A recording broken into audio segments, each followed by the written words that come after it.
اس سے بھی زیادہ غصہ آتا تھا جتنا تمہیں آج اپنے اوپر آ رہا ہے، اس سے بھی زیادہ غصہ آتا تھا۔ لیکن دنیا دار آدمی کیا کہتا ہے کہ کچھ بھی نہیں ہو رہا بھائی، میں نماز چھوڑ دیتا ہوں، کچھ بھی نہیں ہوتا، میں زکوٰۃ نہیں دیتا، کچھ بھی نہیں ہوتا، میں سود کھاتا ہوں، کچھ بھی نہیں ہوتا، میں زنا کرتا ہوں، کچھ بھی نہیں ہوتا۔ تو اللہ کہتے ہیں کہ مجھے اس سے بھی زیادہ غصہ آتا تھا جتنا تمہیں آج آ رہا ہے۔ فرق تم میں اور مجھ میں یہ ہے کہ تم میں حلم نہیں ہے، برداشت نہیں ہے، مجھ میں کیا ہے؟ حلم ہے۔ میں نے کہا ایک وقت رکھا ہے حساب و کتاب کے لیے۔ یہ جو غزہ پہ بمباری ہو رہی ہے نا، مظلوم مر رہے ہیں، ہمیں ترس آتا ہے تو کیا اللہ کو نہیں آتا ہوگا؟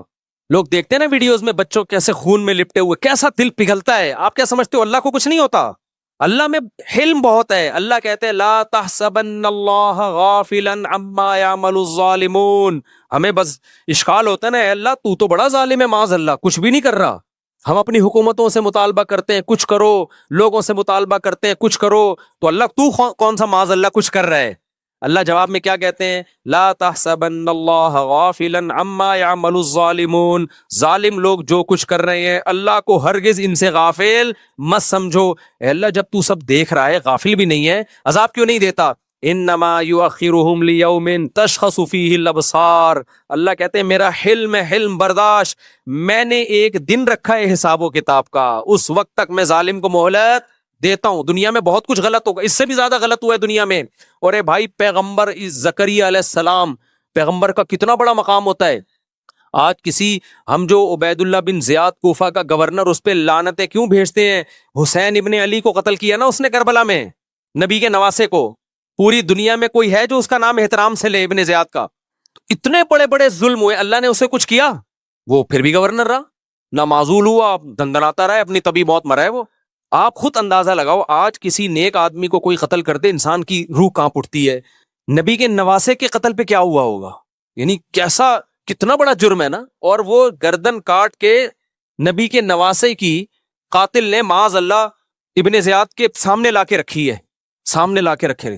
کیا یعنی ذرا سا انسان کے سینے میں دل ہو، کانپ جاتا ہے، یہ بات سن کے کانپ جاتا ہے۔ اور وہ بدبخت کیا کر رہا تھا؟ چھڑی سے آپ کے ہونٹوں کو ٹچ کر رہا تھا۔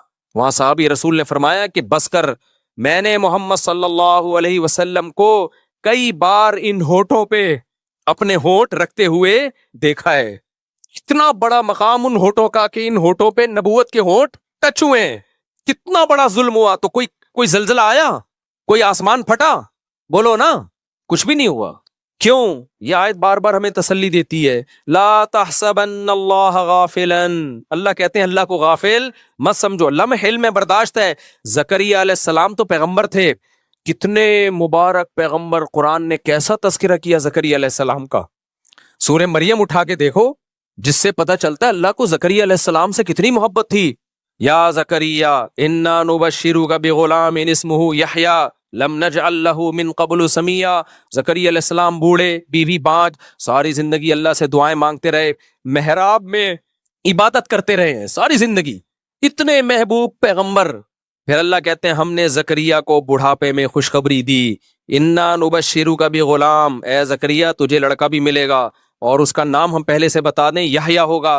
اور اس نام کا اس سے پہلے اس کائنات میں کوئی شخص، کوئی بیٹا نہیں گزرا، یہ نام بھی ہم سلیکٹ کر کے دے رہے ہیں۔ اور سیدن و حصورا، وہ سردار ہوگا، انتہائی درجے کا پاک دامن شریف ہوگا۔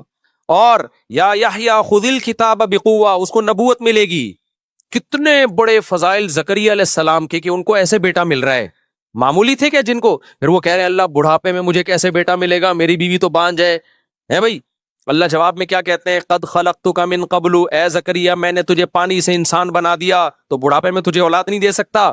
پھر اللہ کہتے ہیں میں زکریا کو یہ پروٹوکول کیوں دے رہا ہوں، انہم کانوا یسارعون فی الخیرات، زکریا اور اس کی بیوی نیکیوں میں ایک دوسرے سے بڑھ چڑھ کے حصہ لیا کرتے تھے، ویدعوننا رغبا ورہبا، راتوں کو اٹھ کے ہمارے سامنے ہاتھ پھیلا کر ہم سے جنت مانگا کرتے تھے اور جہنم سے پناہ۔ یعنی نیک لوگوں کی ساری صفات کس میں تھیں؟ زکریا علیہ السلام میں۔ حشر کیا بنی اسرائیل نے ان کا؟ زکریا علیہ السلام کو اس بڑھاپے میں دشمنی میں پکڑ کے ان کے سر پہ آرا چلا کے 2 ٹکڑے کیے، کوئی عذاب نہیں آیا اللہ کی طرف سے۔ سمجھ میں نہیں آ رہی بات؟ تو آپ کیا سمجھ رہے ہوگے اللہ ایسے ہی بیٹھا ہوگا، اس کو غصہ نہیں آ رہا ہوگا؟ بھائی اللہ یہ کہہ رہا ہوگا میرے پیغمبر کو تم نے اس طرح سے چیر دیا، کچھ بھی نہیں ہے، نا نا نا نا۔ اللہ کہہ رہا ہے آنے دو، آنا کس کے پاس ہے؟ میرے پاس. تو اللہ کا غضب انسانوں کے غضب سے کروڑہ گنا زیادہ، لیکن وہ غضب کا اظہار کیوں نہیں کرتا فوراً؟ کیونکہ اس کا حلم یعنی اس کی برداشت انسانوں کی برداشت سے کروڑہ گنا زیادہ. تو اللہ نے اپنے غضب کے اظہار کے لیے جہنم کی آگ بنائی ہے. اسی سے یہ بھی پتہ چل گیا کہ اللہ نے آخرت میں اتنا سخت عذاب کیوں رکھا ہے. یہ سخت عذاب اللہ کے غضب کا اظہار ہے. جب اللہ ہے تو اس کی ہر طاقت انسانوں سے کروڑہ گنا زیادہ، تو اس کا غضب بھی انسانوں سے کروڑہ گنا زیادہ، اور اس کی رحمت بھی انسانوں سے کروڑہ گنا زیادہ ہے. تو اس کی رحمت کا اظہار جنت کی صورت میں ہوگا، جس سے پتہ چلے گا کہ رحمت کہتے کس کو ہیں، اور اس کا غضب ظاہر ہوگا آگ کی صورت میں، جس سے پتہ چلے گا کہ غضب کہتے کس کو ہیں. تمہیں کیا پتا کہ غصہ کیا ہوتا ہے؟ دیکھو ایک کمزور آدمی جب جو غریب آدمی کسی کو دعوت دیتا ہے تو کیسے دعوت دے گا؟ وہ کہے گا کبھی ہمارے پاس آنا، ہم آپ کو کھانا کھلائیں گے. آپ کے ذہن میں آئے گا کہ دال چاول کھلا دیں گے، بریانی کھلا دے گا. بڑا سیٹ جب کہے گا نا بیٹا ہماری دعوت میں آنا، پتہ چلے گا کہ دعوت کہتے کس کو ہیں. اور جو بڑا بدماش ہوتا ہے وہ جب ناراض ہوتا ہے نا، وہ کہتا ہے بیٹا ابھی تو نے غصہ دیکھا نہیں ہے، جب میں تجھے ٹارچر کروں گا نا تجھے پتہ چلے گا کہ میرا غصہ ہے کیا. تو انسانوں کے غصے ہیں. تو اللہ نے آگ میں جلانے کا انتظام کیا. اللہ ہم سب کو اس آگ سے بچائے. یہ آگ کیا ہے؟ اللہ کے غضب کا اظہار ہے. یہ چیز لوگ کہتے ہیں نا جہنم میں آگ کیوں؟ بھائی اللہ کے غضب کا اظہار ہے. تو وہ اللہ ہے تو اس کے غضب کا اظہار ایسے ہی ہوگا. تو اللہ کہتے ہیں جب یہ انگلیاں چبائیں گے تو اللہ کہے گا جب تمہیں اللہ کی طرف بلایا جاتا تھا تو آج تمہیں اپنے اوپر جتنا غصہ آ رہا ہے ہمیں تم پر اس سے بھی زیادہ اس وقت غصہ آتا تھا. فتکفرون، تم جب انکار کرتے تھے تو وہ جواب میں کیا کہیں گے؟ ربنا امتنا سنتین واحییتنا سنتین، اے اللہ تو نے ہمیں 2 دفعہ موت دی، ہم نے اپنی آنکھوں سے دیکھ لیا. ایک موت تو ہماری پیدائش سے پہلے، وہ بھی ہم مردہ ہی تھے نا، اور پیدا کر کے تو نے ہمیں دوبارہ موت دی. یہ 2 قدرت دیکھی ہم نے. پھر تو نے ہمیں 2 زندگیاں دی. ایک زندگی تو ہم نے دیکھ لی تھی، دوسری ہماری سمجھ میں نہیں آتی تھی کہ بار بار کہتے تھے کون پیدا کرے گا، دوبارہ کیسے پیدا ہوں گے. تو خود اپنی بے عقلی بتا رہے ہوں گے کہ جو موت دے کے زندگی دے سکتا ہے وہ دوبارہ زندہ کیوں نہیں کر سکتا. تو کہیں گے اللہ ہم نے دوسری زندگی بھی اپنی آنکھوں سے دیکھ لی، مان لیا کہ حساب و کتاب ہے، لیکن اس وقت ماننے کا کوئی فائدہ نہیں ہوگا. تو اس لیے میرے بھائی اللہ کی نظر میں سب سے زیادہ ویلیو کس کی ہے؟ اللہ کے آرڈر کی. تو یہ نہیں دیکھا کرو کہ اس سے ہوتا کیا ہے. بھائی اگر ہاں اللہ نے بعض دفعہ آرڈر میں خود ہی لچک رکھ دی ہے. اللہ نے کہا یہ آرڈر ہے، ضروری نہیں ہے. جیسے اللہ میاں نے ترغیب دے دی 4 شادیاں کرو، آرڈر دیا، لیکن بتا دیا فرض نہیں ہے، ورنہ سب چوڑے میں آ جاتے. ترغیب دے دی، فرض نہیں کیا. فرض کر دیتے خوش تو بہت ہوتے آپ اوپر سے، جب کرنے جاتے تو پتہ چلتا ہے یار یہ ہو کیا گیا ہمارے ساتھ. ٹھیک ہے نا، ترغیب دے دی کہ کرو، اچھی بات ہے. بعض چیزیں اللہ نے ترغیب نہیں دی ہیں، وہ آرڈر دیا ہے. نماز کیا ہے؟ آپشنل نہیں ہے، فرض ہے. داڑھی رکھنا کیا ہے میرے بھائی؟ فرض ہے، یہ آپشنل نہیں. غامدی صاحب نے تو انکار کر دیا. دین غامدی صاحب سے نہیں لو، علماء سے لو. بخاری مسلم کی واضح حدیثیں، اعفوا اللحا، داڑیاں بڑھاؤ، ہمت کر کے رکھ لو داڑھی. نظر کی حفاظت کرنا کیا ہے؟ آپشنل نہیں ہے. کیا ہے بھائی؟ فرض ہے. اور اگر غلطی ہو تو توبہ کرو اللہ سے. یا قوم استغفروا ربکم، نوح علیہ السلام نے قوم سے کہا غلطی ہو گئی ہے تو اس کا بھی اللہ نے تلافی کا طریقہ رکھا ہے. میری قوم اللہ سے توبہ کرو، اکڑ تھوڑی جاؤ ہم سے غلطی ہوتی ہے بس چھوڑا یار. ایک آدمی نے مجھے کہا مجھے فحش فلموں کی عادت ہے، اب میں توبہ کر کر کے تھک گیا ہوں، مجھ سے نہیں چھوٹ رہا. میں نے کہا ٹھیک ہے، پھر اللہ سے تجھے معاف کرنا بھی نہیں ہو رہا. تو توبہ کر کر کے تھک سکتا ہے تو اللہ کہے گا کہ جب تجھ سے توبہ نہیں ہو رہی ہے تو میں کوئی معاف کرنے کا میں نے ٹھیکہ نہیں لیا ہوا. انلزمکموہا وانتم لہا کارہون. جب اللہ معاف کرنے کے لیے تیار ہے تو پھر کوئی گالی نکل رہی ہے منہ سے، کیا کریں؟ تو کم بخت کر لینا توبہ. ابے تیرے سے 100 دفعہ گناہ ہو گیا، اللہ کہہ رہے ہیں 101ویں دفعہ توبہ کر، آئندہ نہیں کروں گا. عزم کر اور بچنے کے اسباب اختیار کر، میں 101ویں دفعہ بھی کیا کروں گا؟ معاف کروں گا. پھر بچنے کی کوئی لڑتا رہے یار، ساری زندگی شیطان سے پھٹا ہے تیرا. کلابازیاں شیطان کو تو کبھی گرا دے، کبھی شیطان تجھے پھٹا رہے. جس دن تو نے ہتھیار ڈال دیے نا کہ مجھ سے نہیں ہوتا، اللہ کہے گا پھر مجھ سے بھی نہیں ہوتا. صحیح ہے نا؟ جب تک عاجزی دکھاتا رہے گا نا، لڑتا رہے گا اللہ سے. اللہ سے لڑنے کا مطلب معافیاں مانگتا رہے گا. تو اللہ کہتا ہے 100 دفعہ توبہ ٹوٹے، 101ویں دفعہ بھی قبول کروں گا میں. جہاں ہتھیار ڈال دیے مفتی صاحب مجھ سے نہیں چھوٹ رہی، میں چھوڑو یار، اب تو بس چھوڑو، پھر جاؤ جہنم میں. اللہ کہے گا جاؤ. اس لیے بھائی گناہ ہو بھی رہے نا تو توبہ کا تعلق اللہ سے ختم مت کرو، پھر چھوڑو. بد نظری ہو گئی پھر توبہ کرو، پھر ہو گئی پھر توبہ کرو، پھر ہو گئی پھر توبہ کرو. پریشان ہو کے توبہ کرو، کسی بھی طرح سے کرو بھائی. چھوڑنے کی کوشش میں لگے رہنا ہے. کوشش جس دن چھوڑ دی نا تو اللہ کہے گا جب تو خود جہنم پہ مطمئن ہو گیا ہے تو پھر ہم تجھے زبردستی نہیں بچاتے اللہ تعالیٰ کہ نہیں تو کودنا چاہ رہا ہے, ہم کہیں نہیں میں نہیں, میں اللہ کہتے ہیں میں نے جہنم بھی کسی سلسلے میں بنائی ہے, ٹھیک ہے نا, اس میں بھی کسی کو بھیجنا ہے میں نے, یہ خالی نہیں رہے گی. جیسے ہمارے یہاں گورنمنٹ نلکے لگاتی ہے تو پانی کے لیے, لیکن وہ اکثر خالی رہتے ہیں. تو ہم گورنمنٹ سے کہتے ہیں کس سلسلے میں آپ نے لائنیں بچھائی تھی, گورنمنٹ کہتی ہے سلسلہ چھوڑو, پانی نہیں ہے. تو اللہ کے یہاں ایسی دھاندلی نہیں ہے کہ اللہ جہنم بنا دے اور کہ جائے گا اس میں کوئی بھی نہیں. بنائی ہے اللہ کو بتاتا اس کو بھروں گا میں انسانوں سے اور جنات سے.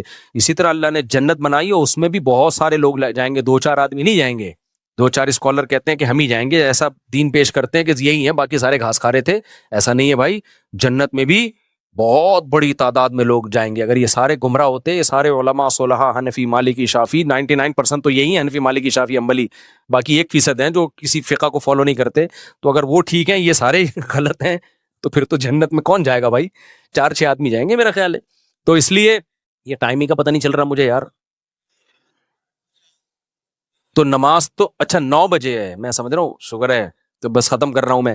تو میں ٹاپک کہاں سے لے کے چلا تھا کدھر نکل گیا میرے بھائی. اس لیے کہاں سے ہم چلے تھے, وہ جو قرآن کی آیت پڑھی تھی نا, کہ اصل تو اللہ نے نافرمانی کی یہ برائی ہر جگہ اللہ نے بتائی ہے کہ جو مذہب کو نہیں مانتے خوشیوں میں اترانے لگتے ہیں اور غموں میں وہ ہاتھ پاؤں ان کے مایوسی ہوتے, فیوس قنوط, مایوس ہو جاتے ہیں. تو خوشیوں میں اترانا نہیں ہے, نعمت ملے اللہ کی بھیک سمجھنا ہے. کیا سمجھنا ہے؟ بھیک. اللہ کا شکر ادا کرنا ہے, گناہوں سے اور دور ہونے کی کوشش کرنا ہے, اپنے غریب رشتہ داروں کو گھٹیا نہیں سمجھنا, ان سے تعلق ختم نہیں کرنا, اور جب پریشانی آئے تو بوکھلانا نہیں ہے. کیا کہنا ہے, انا للہ و انا الیہ راجعون, ہم اللہ کے لیے اور ہم نے لوٹ کے کس کی طرف جانا ہے بھائی, اللہ کی طرف جانا ہے. صبر کرنا ہے اس پہ, بوکھلانا نہیں ہے بھائی, جو مقدر میں تھا ہو گیا. اور ہمیں تو ویسے بھی پریشانیوں میں اس لیے جزا فضا کی اجازت نہیں ہے کہ ہم کون سا اتنے نیک ہیں کہ اللہ میاں ساری چیزیں ہماری سیٹ کر کے چلائے. یا تو ہم سارے بالکل چھٹ چل رہے ہوتے نا, ایک کام تو ہم کرتے نہیں اللہ کے کہنے پہ, پریشانی آتی ہے تو پھر اللہ سے شکایت, یہ کیوں ہو رہا ہے میرے ساتھ. تو بھائی تم کون سا ٹھیک چل رہے ہو. تو پریشانی میں صبر کرنا ہے, خوشیوں میں آپے سے باہر نہیں ہونا. یہ اللہ اس کے رسول صلی اللہ علیہ وسلم کا حکم ہے. جو نیک لوگ ہیں, دین پہ چلنے والے لوگ ہیں, ان کو صبر کی توفیق ملتی ہے. اب وہ ہیں کون لوگ, یہ صفات پیدا کیسے ہوں گی, یہ انشاءاللہ اگلے بیان. اب آگے بھی چل رہا ہے نا, اسی آیت پہ تو نہیں ہم نے امام مہدی کا انتظار کرنا ہے, آگے بھی چلیں گے ہم. تو انشاءاللہ اگلے ہفتے پھر میں اس آیت کا اگلا حصہ بیان. یہ اصل میں ہے اتنا اہم حصہ نا, کہ اگر پوری زندگی بھی اسی آیت کو بتاتے بتاتے گزر جائے تو اس کا حق ادا نہیں ہو سکتا. اس میں اتنی زبردست اللہ تعالیٰ نے انسان کی ساری برائیوں اور فسادات کی جڑ ہی یہ چیز ہے کہ خوشی میں اترانا اور غموں میں بے صبرا. یہ سارے جڑ ہی یہی ہے. اگر برداشت ہوگی نا تو یہ سب کچھ نہیں ہوگا. تو تھوڑے سے پیسے آتے ہیں تو اسٹائل ہی چینج ہو جاتا ہے, اور جب جاتے ہیں تو خودکشیوں کے خیالات آنا شروع ہو جاتے ہیں. تو کھویا مسافر خانہ ہے یار, ٹرین میں جا رہے ہو, کبھی جگہ ملتی ہے کبھی نہیں ملتی, کبھی بس میں جگہ مل جاتی ہے کبھی جگہ نہیں ملتی. سفر ہے, مسافر خانہ ہے, کوئی رہنے کی جگہ تھوڑی ہے. اصل کیا ہے بھائی, اللہ کے حکم کو راضی کرنا ہے. تو جنت کی صورت میں کامیابی ملے گی آخرت میں, وہ اصل ہے, اور جہنم کی صورت میں ناکامی ہوگی, وہ ناکامی کیا ہے, اصل ہے. اس سے بچنے کی کوشش کرو. تو زکریا علیہ السلام کے بارے میں آتا ہے, اسی کی دعائیں مانگا کرتے تھے. اللہ تعالی ہمیں سمجھنے کی, عمل کی توفیق عطا فرمائے.